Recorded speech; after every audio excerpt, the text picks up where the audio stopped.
Ashamaamaatii chaanaalii Sirbooroo Tube ta'uun sirboota afaan Oromoo haaraa dhageeffachaa bohaaraa jenna. Chaanaalii keenya subscribe gochuun, like fi share gochuun nu jabeessa.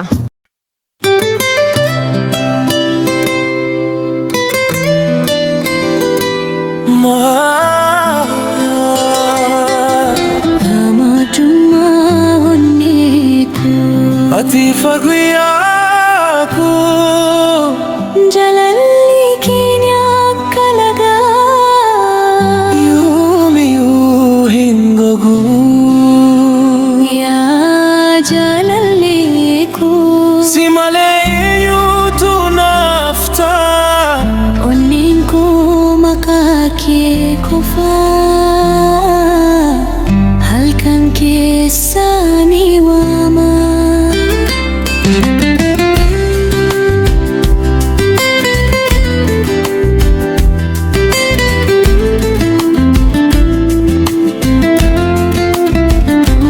Ganama yeroo ani kaufula kee adengamada akka dubarii keessa jireenya kooniifta Sagalee kiyoo dhagaa yaaduu hundiin badaa akka sirba simbiraa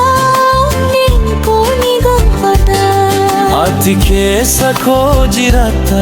akka hafuura lubbuu koo jaalalli kee na marse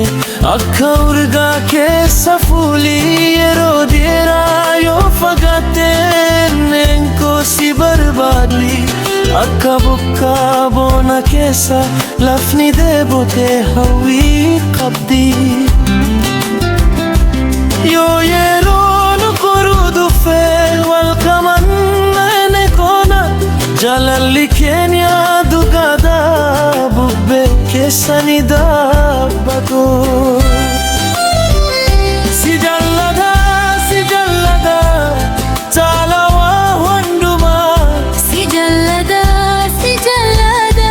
ati mootummaa onnee koo hanga hojiileen samii keessaa ifa isaanii dhabanii ani si hindisu jaalallee ati boqonnaa koo taate si jallada yoomiyyuu si hin dagadu.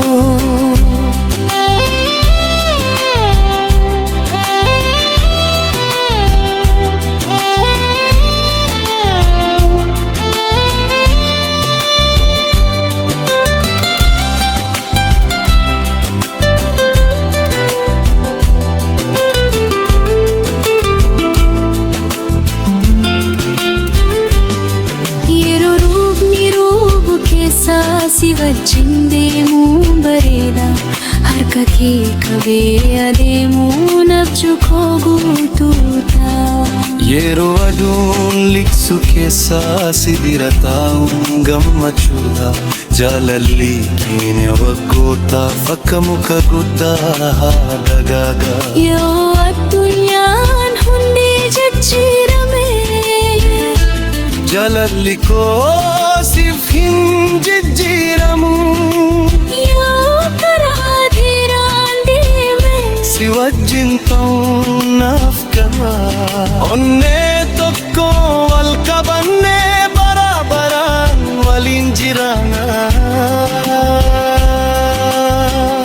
si jallada kalaa wargeessi mootummaa ati gammachuu koo guutuu ati abjuu koo dhugaa hanga urjii